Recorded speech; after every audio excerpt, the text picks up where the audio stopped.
दोस्तों, तो क्या आप रेडी हैं आज की हमारी न्यू एपिसोड के लिए?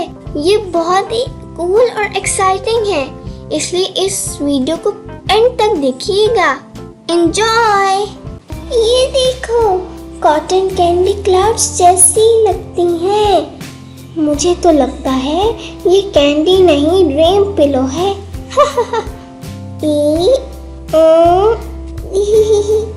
हाँ, pillow. Jonah, Jonah. Oh, did he just sleep on our snack? अब कैंडी खाएं या उठाएं?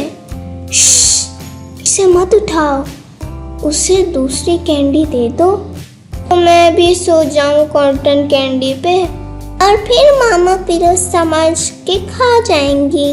Introducing Sleep and Eat Pillow Candy 5000.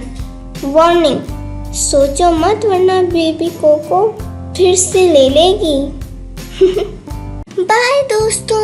और हाँ, अगर आपको हमारी आज की ये न्यू एपिसोड पसंद आई है तो प्लीज़ हमारे चैनल को लाइक, शेयर एंड सब्सक्राइब करें। इस तरह हमें बहुत ज़्यादा सपोर्ट मिलेगी। और मिलते हैं अगली न्यू एपिसोड में। बाय।